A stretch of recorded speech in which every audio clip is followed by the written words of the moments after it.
Hello and welcome back, everyone, to Doom 2016 on Rocket Rabbit Commentaries. And in this episode, after having successfully acquired the rocket launcher in the secret area of the Foundry, we'll be finishing the Foundry in this part. Mwah! Aha!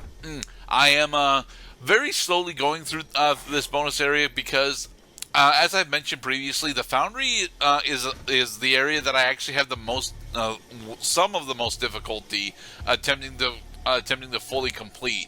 On virtually any of the runs that I do of it. So I'm looking for additional enemies and honestly what I'm looking for right now is shells, because I am mostly out of shells, and that is a problem because I absolutely adore the combat shotgun. Yeah, it's looking at critical, bro. You're totally out of ammo. Don't be boned. Go get some more. And let's see if I do this platforming correctly. Yep, over there, and then up there.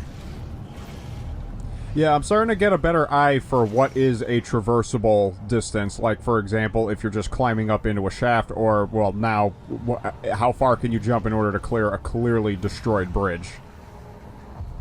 Ah, there's that imp. Ah. Well, aren't you just setting a good example for the rest of us? I don't know. We can't cross there. Well, we could, but it's not worth it. Let's try the real pathway. Yeah. Done it. Alright. Stupid imp. So, unfortunately, now that we've gone around this ring about 3 times, we figure, okay, back up we go. Jump pads. I fucking love No, we don't pads. actually have the blue key card yet. We have the yellow one, though. And another combat support drone. And we get the tactical scope for the heavy machine gun. Sorry, the heavy assault rifle. The tactical scope gives us, well, yeah, a sniper scope on our heavy assault rifle, which allows us to do headshots and sniper rifle things. Sweet. It is actually quite sweet. Yeah. It's a weapon modification I don't actually use all that often, to be perfectly honest, because there's only some specific enemies that I feel that it's actually useful on. But by pulling this particular lever that's difficult to find.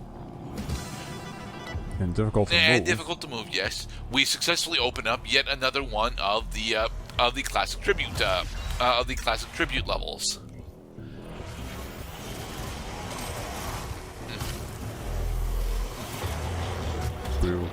And bonk. I really do love the glory kill system in the game. It always makes it feel somewhat satisfying to do these melee kills on enemies, despite the fact that most of the time you actually spend more time doing glory kills than it is really efficient. It's like if doing a fatality in Mortal Kombat had a point. Yes, actually, very much like that. Finish him. Dun-dun-dun. Alright, here we have yet another Argent Energy Cell, so now we can fully restore our ammo. Not only do the Argent Energy Cells give you additional maximum of the resource that you point them on, they also fully refill the resource that you upgrade when you do so. Nice. The zombies are shambling towards us. And we're trying to do a very specific level achievement right here. And what kill 3 is that? enemies with 1 explosive barrel.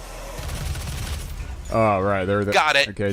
No? I think your bullet did it. Oh, you got the weapon upgrade point. Yay! We did it. We got better at killing things. Whoa! Back to low res land. Now, if you actually are very skilled with the heavy assault rifle, the tactical scope upgrade is honestly ridiculously powerful. But I am not all that skilled with it, so I don't actually use it all that much. Do. I like the wall stomp. It is a very entertaining glory kill. Now we just Okay, well, now that we're out of low-res land, Hey, the Hell MIDI Knight. change back This is to actually the this is regular not modern supposed to music. be our introduction to this enemy. There's a Hell Knight spawn earlier on that that we will be going that we will be backtracking to. Stacy's mom, she is about to spawn. All right, and here we have the plasma rifle, a weapon I absolutely dislike. It is not a bad weapon at all, and it's actually very effective in what its job is. But because its job is, effectively slightly less efficient crowd control, it is not a thing that I actually end up using all that much. Specifically with its once we actually use the weapon mods on it. Both of its weapon mods are honestly really good. You have the Stun Blast, which will paralyze enemies hit in its blast radius, as well as the Heat Blast, which will deal a decent amount of raw damage for enemies hit in its radius. It is the problems with these mods is that the Stun Blast has a relatively long cooldown, and Heat Blast requires that you actually build a decent amount of heat by using it in normal combat. And if you're using it in normal combat, well, more than likely, the enemies that you're fighting are already dead. We had to go into the toy chest to get the toy. Whoa! See, you could tell that guy was about to explode because he was running with reckless abandon, and he had fire escaping from his body. And, yes, explosive shot, double hit. It needs to be said that the music for Doom 2016 is honestly really, really good, and it actually adds a lot to the frenetic pace of combat, depending on which tracks that you're going through. But for a majority of our playthrough, you're not going to be hearing entire compositions because, well, individual combat encounters in Doom 2016 tend to be either really short or very drawn out. There's very little balance in between the two. Man, I tell you, they must have a few pointers for video game composers who come into the genre having composed for let's say for example, what's his name, who became one of the main composers. Grant Kirkhope, that's the name I'm looking for. Grant Kirkhope used to be in a heavy metal band, producing music for like radio or CDs or, well, cassettes maybe. And then he went into video game composition where some skills transferred, but then he had a lot to learn about what makes a video game track good as opposed to what makes a radio track good. Now, unfortunately, it is. I am not skilled enough at the platforming at the moment to get back up there through normal platforming methods. So we have to go, the slightly longer way around if we want to go back up there, which we might because there's a shield power up there. Okay, we're on the final Gore Nest.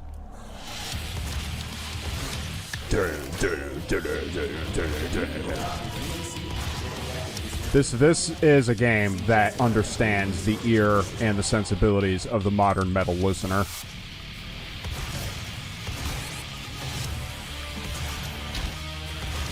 And almost. You might want to glory kill this guy. And get him. On your knees. On your knees. Also full health. Lockdown disengaged. There are a limited number of those health restore stations in virtually every level that you come across, and honestly, it is quite a good thing that they're there. But you don't really need them for the most part, mostly because the glory kill system lets you be at virtually max health at the end of every encounter that you go through. Welcome to the circus of value. Come on. Electricity. Show up. The combat music is playing. Where are the dudes? Oh. No, I thought but we just took out the final Gore Nest. What's this additional encounter? Yeah, there was supposed to be a Hell Knight ambush there, and he just did not show up. And because that Hell Knight ambush did not show up, well, unfortunately for us, we're going to miss out on a weapon upgrade point. Okay, we got the checkpoint. Now we got another epic fight sequence ahead of us. Fuck yeah, we do. Yes. Jump around. Jump around. Jump up, and get down.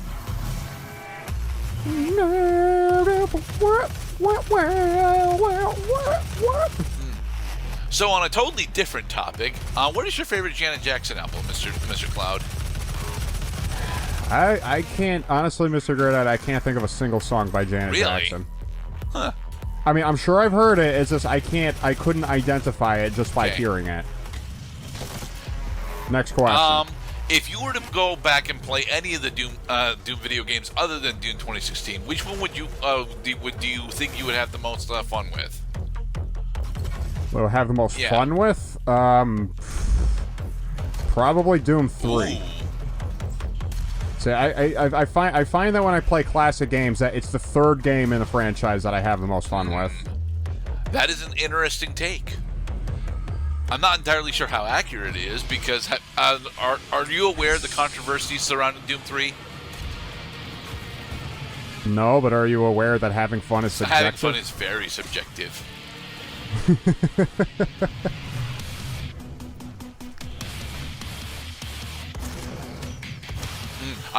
This is a thing that I should bring up. The Hellraisers, very specifically, are an enemy type that is significantly more tanky than they look. They honestly look like they'd be about as resilient as the normal possessed soldiers. In reality, they're about 2 to 3 times as tanky as the normal possessed soldiers. So, although they will fall down to a single explosive shell from the shotgun, usually. They do not actually fall to a single primary fires from the shotgun. He's bringing down the fists of doom. And boom. Fuck yeah. But yeah, although that is the end of the final combat encounter, well, you'll notice that we did not actually get all of the weapon upgrade points in the top right corner. Sadness. That's okay.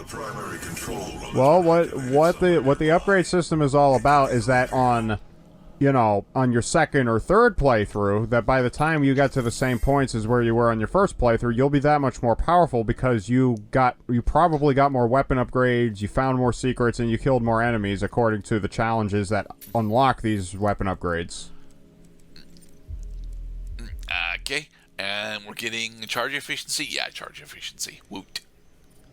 So now that we have actually purchased all 3 of the upgrades for the combat shotgun, we have the ability to attempt to do the next layer of upgrade for it. Olivia Pierce. Oh my God. 02. Hey, Olivia. She's human. This is the first human being we've seen in this entire game so far, and she looks hideous.